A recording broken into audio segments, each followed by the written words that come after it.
శ్రీమాత్రే నమ. జయ గురు దత్తాత్రేయ నమ.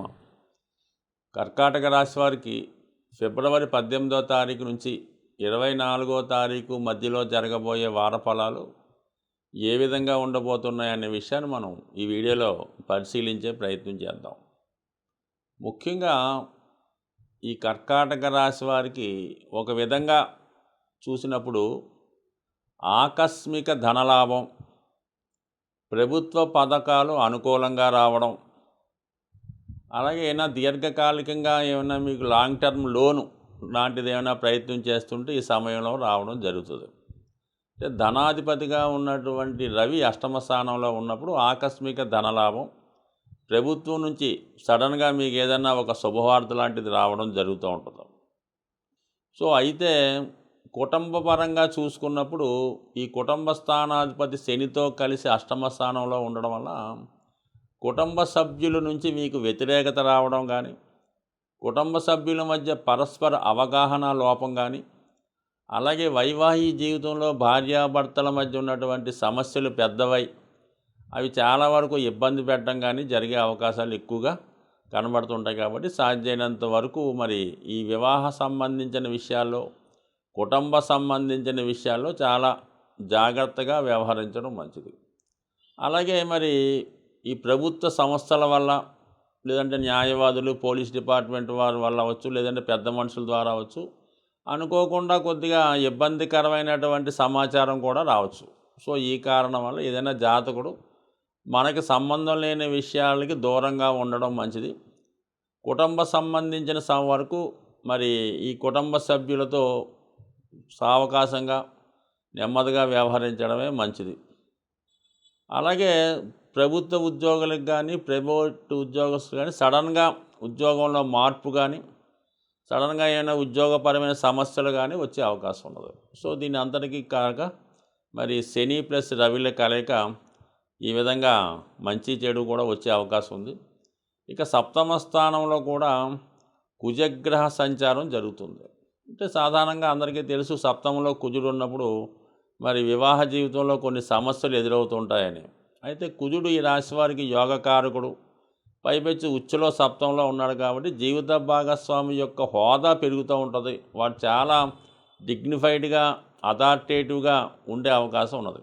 అయితే ఇక్కడ ఏమైందంటే బుధుడితో కలియడం వల్ల తృతీయ వ్యయాధిపతి, అంటే వ్యయాధిపత్యం ఉన్నటువంటి ఏ గ్రహానికైనా సెపరేటు ప్లానెట్ లక్షణాలు వస్తుంటాయి.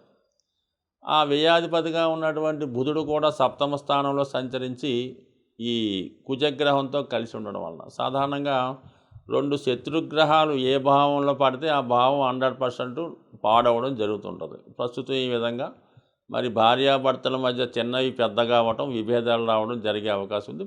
పైపెచ్చు శుక్రుడు, ఇది వివాహకారకుడు, భార్యాకారకుడు శుక్రుడు ఉండడం వల్ల మరి ఈ విధంగా మరి మీ కుటుంబంలో ఉన్నటువంటి స్త్రీలకి మరి కొద్ది ఇబ్బందులు వచ్చే అవకాశం ఉంది. అంటే ఏదైనా వివాహాలు, వాళ్ళ వైవాహిక జీవితంలో ఇబ్బందులు అవ్వచ్చు, అది మీ సిస్టర్స్ కావచ్చు, మీ పెద్దవాళ్ళు కావచ్చు. మొత్తం మీద ఏంటంటే కొన్ని కుటుంబపరమైన సమస్యలు, వివాహపరమైన సమస్యలు ఎదుర్కొనే అవకాశం ఉంది మీ కుటుంబ సభ్యులు కానీ, వ్యక్తిగతంగా మీరు కానీ.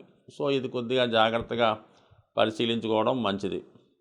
ఇక 9వ స్థానంలో 3వ స్థానంలో ఉన్నటువంటి కేతువు ప్లస్ రాహు 9వ స్థానంలో ఉన్నప్పుడు కొద్దిగా జాతకుడికి దైవం మీద భక్తి తగ్గుతూ ఉంటుంది.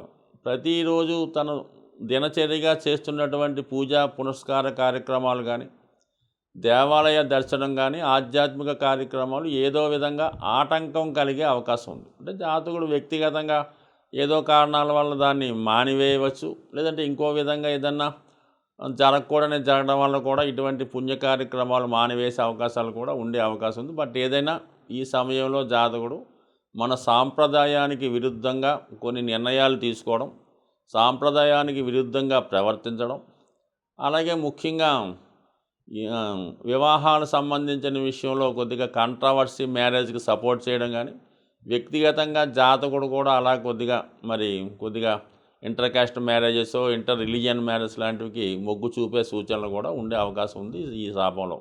ఎందుకంటే ఇక్కడ అన్ని శుక్ర బుధ గ్రహాలు, సప్తమం అన్నది సాధారణంగా వివాహానికి సంబంధించినవి, వృత్తికి సంబంధించిన వ్యవహారాలు, కర్మకి సంబంధించిన వ్యవహారాలు తెలియజేస్తుంటాయి. సో ఈ కారణం వల్ల మరి కొంతవరకు ఈ వివాహ విషయాల్లోనూ సాంప్రదాయ విషయాల్లోనూ కొద్ది ఇబ్బందులు వచ్చే అవకాశం ఉన్నది. దశమ స్థానంలో గురుగ్రహం సత్కర్మలు చేయడానికి అవకాశం ఇస్తుంది, కానీ రాహు మరి గురువు రాశిలో ఉండడం వలన, ఎందుకంటే మీనరాశిలో ఉన్నటువంటి రాహు ఎక్కువగా గురువు కూడా రాహు యొక్క ప్రభావానికి లోనవుతూ ఉంటాడు. సో ఈ కారణం వల్ల ఏంటంటే కొద్దిగా ఈ దైనందినంగా జరిగే ఈ పూజా కార్యక్రమాలు, ఆధ్యాత్మిక కార్యక్రమాలు, ధర్మ కార్యక్రమాలకి కొద్దిపాటి విభేదాలు వచ్చే అవకాశం ఉన్నది. సో ఏదైనా ఈ రాశివారు మరి ఈ వారంలో మాత్రం కొద్దిగా అక్కర్లేని విషయాలు కలగజేసుకోకుండా సాధ్యమైనంత వరకు తక్కువ మాట్లాడుతూ మన పని మనం చేసుకుంటే చాలా అనుకూలంగా ఉండే అవకాశం ఉంది. సాధారణంగా ఈ గోచార ఫలితాలు మనం చెప్తున్నప్పుడు చాలామందికి కొన్ని అనుకూలంగాను కొన్ని ప్రతికూలంగాను ఉండే అవకాశాలు ఉంటాయి.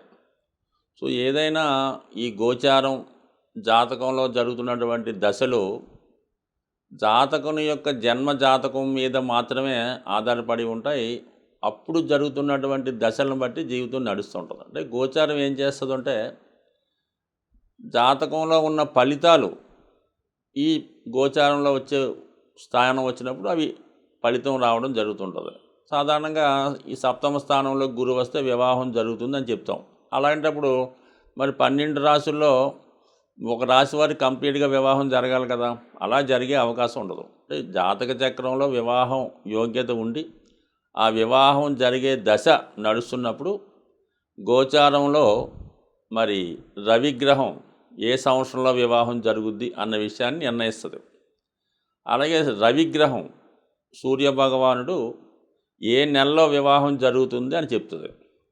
అలాగే చంద్రుడు ఏ రోజులో 2-3 రోజులు అటు ఇటుగా పలానా రోజులో జరిగే అవకాశం ఉందని చెప్తూ ఉంటుంది. ఆఖరికి లగ్నం కూడా పలానా లగ్నంలో రాత్రి పగల జరుగుద్దని కూలంకషంగా పర్ఫెక్ట్గా చెప్పడానికి ఈ గోచార ఫలితాలు దానికి అనుకూలిస్తాయి. అసలు జన్మజాతకంలోనే ఈ వివాహ యోగ్యత లేనప్పుడు, ఆ వివాహ యోగ్యత దశ రానప్పుడు గురువు వచ్చినా లాభం లేదు, చంద్రుడు వచ్చినా పనిచేయదు. కాబట్టి ఇంపార్టెంట్గా జాతకం ఇంపార్టెంటు. జాతక ఫలితాలు తెలుసుకొని జాతకంలో ఎప్పుడు జరుగుతుంది అన్న విషయాన్ని గోచారం అన్నది ఆ ఫలితం ఇవ్వడం జరుగుతూ ఉంటుంది. సో అలాగే మరి జాతకంలో చెడు ఉన్నంత మాత్రాన దాన్ని అనుభవించక్కర్లేదు. మంచి జరుగుతుంది అనుకున్నప్పుడు దానికోసం ఎదురు చూడడం కూడా అది జరిగే అవకాశం అయితే లేదు. ఖచ్చితంగా దానికి ఏదన్నా మనకి ఏలినాటి శని జరుగుతుంది, లేదంటే అష్టమ గురువు నడుస్తున్నాడు, అష్టమ శని నడుస్తుంది, ఖచ్చితంగా ఆ సంబంధించినటువంటి దైవాన్ని ప్రార్థించుకోవడం, దానికి సంబంధించినటువంటి దానాలు చేసుకోవడం, అటువంటి వాటికి దూరంగా ఉండడం. అలాగే మంచి జరిగినా కూడా అదేమీ వచ్చి మన మీద అయితే పడిపోదు. దానికి తగ్గ ప్రయత్నం చేసుకోవడం, దానికి అనుకూలంగా మనం తీర్చిదిద్దుకున్నప్పుడు ఖచ్చితంగా మనకు ఆ ఫలితం వస్తుంది. మనకి ఏదో పోలీస్ డిపార్ట్మెంట్లో జాబ్ వచ్చే అవకాశం ఉంది ఒక విద్యార్థికి. వాడు ఇంట్లో పడుకుంటే ఎట్టి పరిస్థితిలో కూడా రాదు. ఖచ్చితంగా వాడు దానికి తగ్గ ట్రైనింగ్ అవుతూ వాకింగు, రన్నింగు, ఫిజికల్ ఫిట్నెస్ చేసుకుంటూ దాని ఎగ్జామ్స్లో పాస్ అయ్యి ఆ పోస్ట్కి రెడీగా ఉంటే 100% వాడి పోస్ట్ వస్తుంది. పరిచయం ఏమీ చేయకుండా ఏ ప్రయత్నం లేకుండా మాత్రం ఏ సర్వీసు రాదు, ఏ ఉద్యోగం కూడా రాదు. అందుకని ప్రయత్నం ఇంపార్టెంటు. కేవలం జాతకం దాన్ని సహకరిస్తుంది. అసలు జాతకంలో ఉద్యోగం లేదన్నా కూడా ప్రయత్నం చేస్తే ఉద్యోగం వచ్చే అవకాశం ఉంటుంది. సో ఏదన్నా జన్మజాతకం ప్రయత్నం ఇంపార్టెంట్. బట్ అన్ని చర్యలకి కూడా ప్రతి మానవుడు ఖచ్చితంగా మరి సూర్యభగవాన్ని ఆరాధించడం, ఇంకా కొద్దిగా ఓపిక ఉన్నవాడు నవగ్రహాలను ఆరాధించడం, ప్రతిరోజు కూడా వాడు గృహంలో అనుకూలిస్తే గృహంలో పూజ చేసుకోవడం, గృహంలో అనుకూలంగా లేనివాడు ఏదో ఒక టెంపుల్లో వెళ్ళి పూజ చేసుకోవడం అన్నది అనుకూలమైన పద్ధతి. ఈ విధంగా దైవం మీద భారం వేస్తే, దైవాన్ని గట్టిగా నమ్మితే ఈ నవగ్రహాలన్నీ కూడా దైవానుగ్రహంతో మీకు ఖచ్చితంగా అనుకూలించే అవకాశం ఉంటుంది. స్వస్తి.